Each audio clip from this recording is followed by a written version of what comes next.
Hello friends, in today's session we'll be talking about congruence of triangles and the different criteria for the same.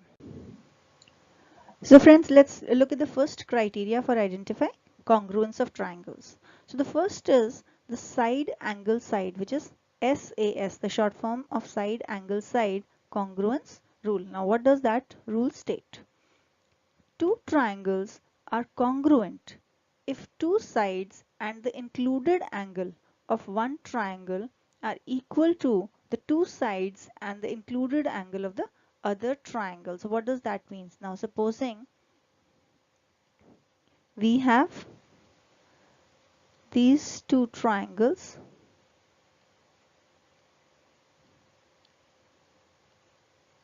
and now if we say that this side of the triangle is equal to this side of this other triangle, this side of this first triangle is equal to this side of the second triangle, and we have the included angle, this angle equal to this angle of the second triangle, then we can say that the two triangles are congruent.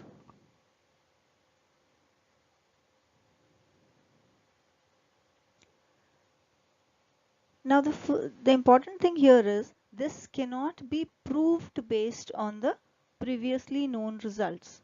So it is taken to be true and hence it is known as, it is an axiom. It is not a theorem. It's an axiom because this cannot be proved based on the known results. But if we want to draw a triangle where two sides are known and the included angle is known, so let's see how do we draw it. Now supposing I know that one side is 5 centimeter and I know that the other side at an angle of say 60 degree is 6 centimeter, then by construction I'll get this as a fixed point. So if I draw a line AB which is 5 centimeter where I know it is given to me as 5 centimeter and I know the included angle between the two known sides is 60 degrees. So at point A, at 60 degree angle, I draw another line which is 6 centimeter in length. So this point that I get is C.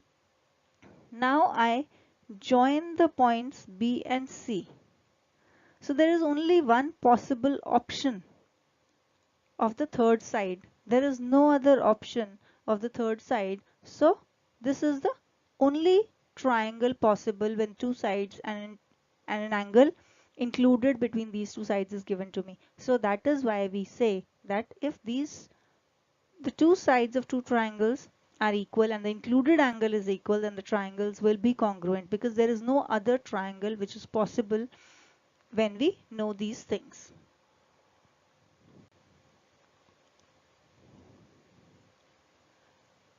Now when we're talking about this side angle side congruence rule,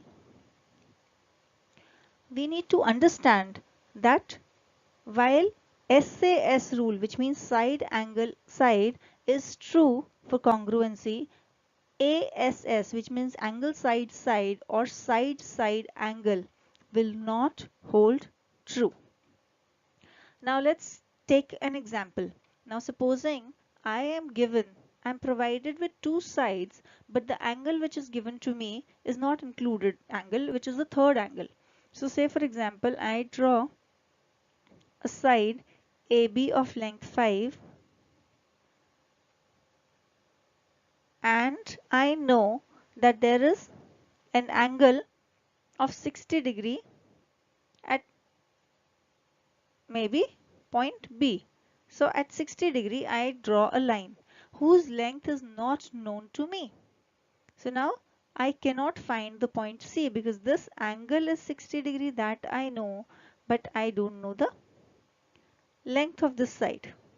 So I can't come to the point C. Now from point A, if I know that the second side is 6 centimeter, I can open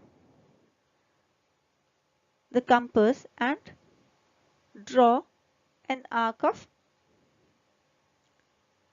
a circle of 6 centimeter over here, or from this point. Now I could get a 6 over here, I could get a 6 over here. Say for example, this is the arc that I get for 6 centimeters. So I get two different points where the point C could exist, which is meeting the criteria of two lengths, which is 5 and 6 centimeter, and the angle 60 degree. So there are two triangles possible. So this rule cannot be taken as a rule for congruency. So the only possibility here is that we have side angle side, which means the angle is included between the two sides which are given to us.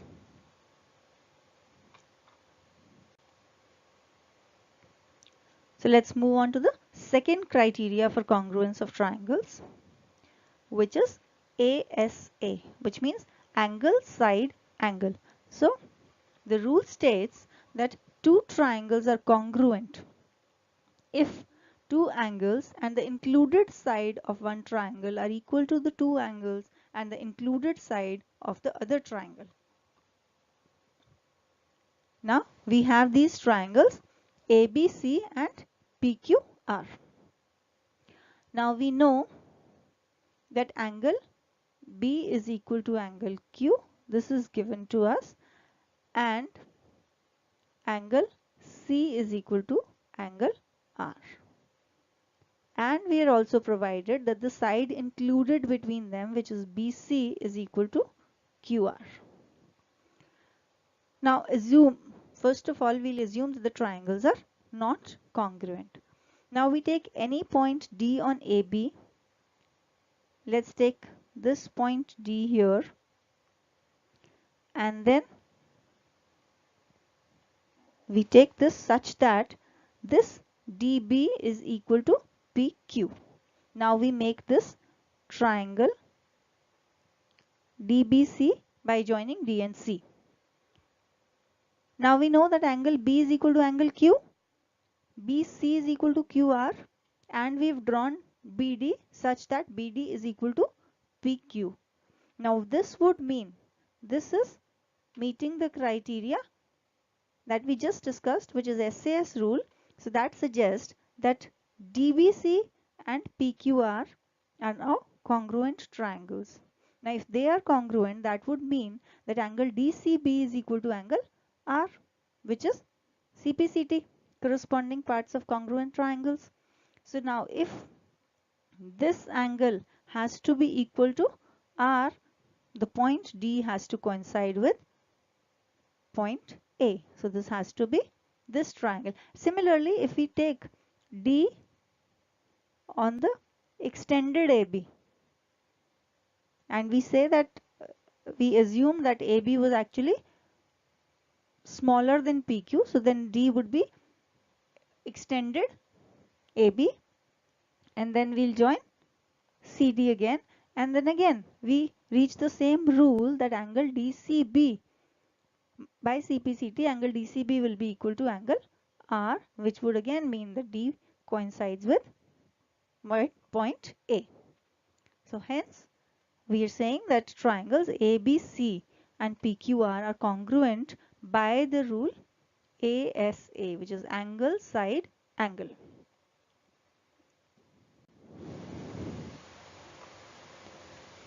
Now it's important to note here that when we're talking about angle side angle congruence rule, its extension is also AAS rule. While for when we said that SAS is a congruence rule, while ASS or SSA are not congruent rules, these are not congruence rules, whereas on the angle side congruence rule, we can say that its extension AAS is also a congruence rule. And this is because of a very simple reason, that if any two angles of one triangle are equal to the other two angles of the other triangle, its third angle has to be equal, because the sum of the three angles is 180 degree. So we can say that if we have these two triangles, and we are saying if this angle is equal to this angle is equal to this angle, and this side is equal to this side. Sorry, if we take, instead of this, if we take this side is equal to this side, even then we can apply the, now this is not ASA, this is actually AAS. But if you see, the third angle becomes equal to the third angle of the other triangle, and hence we have this as ASA condition. So whenever there is a AAS rule being followed, ASA by default gets followed, and hence the two triangles will be congruent. So in case of angle side angle congruency rule, we can have any two angles and one side. So AA rule states that two triangles are congruent if any two pairs of angles and one pair of the corresponding sides of the two triangles are equal. Then the triangles will be congruent. Now the important thing here is the corresponding sides. Why? Because we are saying, if we are talking about these two triangles, and if we are saying this angle is equal to this angle, and we are saying this angle is equal to this angle, so we are necessarily saying that this angle is equal to this angle. This is by default. But if it comes out that this side is equal to this side, then these are not congruent triangles. So the side has to be corresponding. Any two pairs of angles and one pair of corresponding side of one triangle is equal to the corresponding angles and side of the other triangle, then this rule ensures that the triangles would be congruent. Let's move on to the next rule of congruence, which is SSS, which is side side side congruence rule. Now this rule states that two triangles are congruent if three sides of one triangle are equal to the three sides of the other triangle. Now we can just draw one triangle. When we know first side, say it is A, and we draw the base of the triangle AB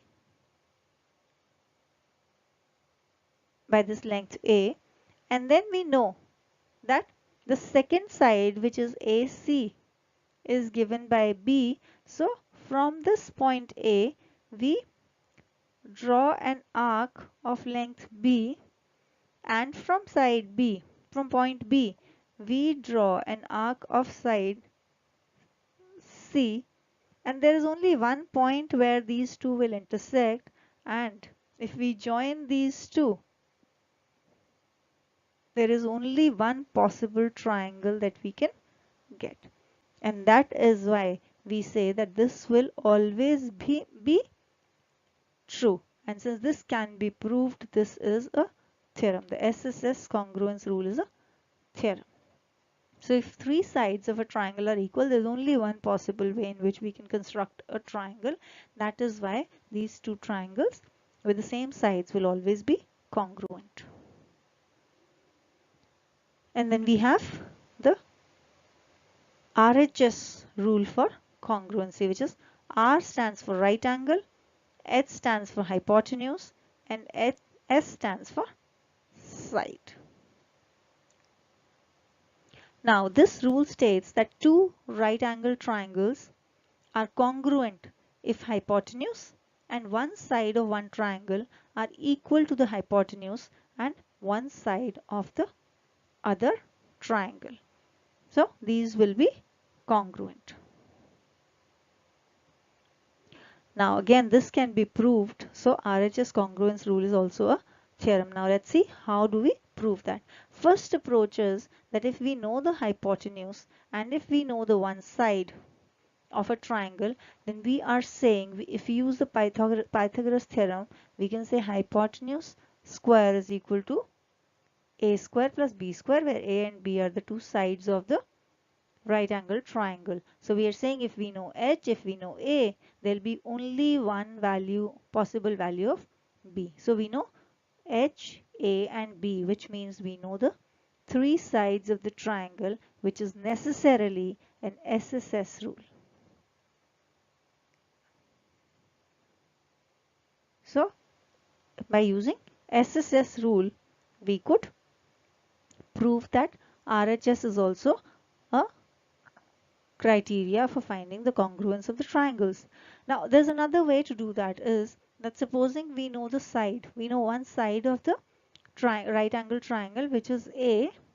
We draw this as the base of the triangle, and then we know that we have a 90-degree angle here. So at 90 degree we draw this line. We are not able to find the point C right now because we don't know the length of the side. But from point B, we know the length of the hypotenuse, which is h. So we take h as the length and we draw an arc here, and which cuts this line, the perpendicular line at point C, and we join BC. So again, this is another way of constructing this right angle triangle with the one side known, hypotenuse known, and the other is obviously the right angle that we know of. So we again see that there is only one possible triangle which can be formed with these values. So we can say that RHS is a sufficient condition for the congruence of triangles. Friends, I hope you enjoyed the session. If you find it useful, please like it and share it with your friends. You can visit us at our Cool Smart Learning website and post your queries there. And please subscribe to the Cool Smart Learning channel for getting updates on the new sessions. Thank you.